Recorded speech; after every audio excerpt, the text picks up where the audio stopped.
Toy izao indray ny mety ho toetry ny andro any an-dranomasina na alatsinainy 13 aprily amin'ny 9 maraina hatramin'ny talata 14 aprily taona 2022 amin'ny 9 maraina. Milama amin'ny ankapobeny ny toetry ny andro any an-dranomasina, afaka manararaotra mampiasa izay ranomasina izay indrindra ireo mpanjono madinika sy ny mpampiasa ny ranomasina. Andao jerena amin'ny antsitrerary ny toetry ny andro amin'ny morontsiraka atsinanana. Manomboka amin'ny tanjona bobaomby hatrany amin'ny tanjona angotsy. Anorana tandrifin-drahona indrindra ny alina ho avy atsimo atsinanana ny rivotra ka ho folatra amin'ny 20 kilometatra isan'ora, hahatratra 30 kilometatra isan'ora any avaratra Voyamara. Anonjaben'ny ranomasina avy ny onja 2.5 hatramin'ny 2.9 metatra.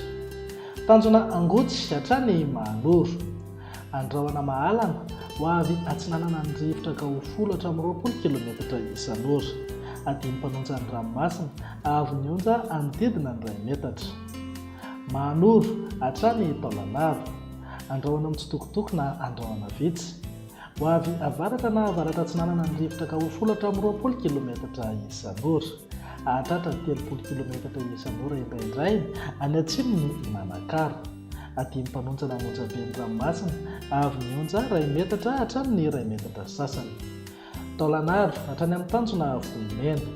Andrahoana vitsy na Ibalika amin'ny masoandro ho avy atsinanana na avaratra atsinanana ny rivotra ka ho folatra amin'ny 30 kilometatra isan'ora. Ho avy atsimo atsinanana amin'ny andalana izany amin'ny fisasahan'ny fetim-taona aka manodidina eo amin'ny folatra amin'ny 20 kilometatra isan'ora. Anonjaben'ny ranomasina avy ny onja anodidina ny 2 metatra sasany. Ho an'ny morontsiraka andrefana tanjona Vohimena hatrany amin'ny tanjona Akambome. Omaina amin'ny ankapobeny ho avy atsimo na atsimo atsinanana ny rivotra ka ho folatra amin'ny 20 kilometatra isan'ora, hahatratra 30 kilometatra isan'ora indraindray. Adiny mpanonja ny ranomasina avy ny onja manodidina ny 2 metatra.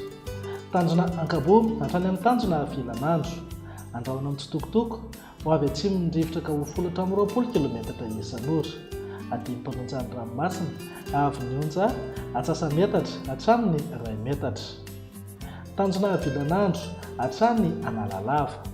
Andrahoana mahalana na andrahoana vitsy ho avy atsimo na atsimo atsinanana ny rivotra ka ho folatra amin'ny 20 kilometatra isan'ora. Ho avy andrefana na avaratra andrefana kosa amin'ny faran'ny fetim-taona aka manodidina eo amin'ny 10 kilometatra isan'ora. Hotonina adiny mpanonja ny ranomasina avy ny onja 8.3 hatramin'ny 8.9 metatra. Ny amarana anazy Analalava hatrany amin'ny tanjona Bobaomby. Andrahoana mitsitokotoko iovaova mitsoka ny rivotra ka ho folatra amin'ny 20 kilometatra isan'ora.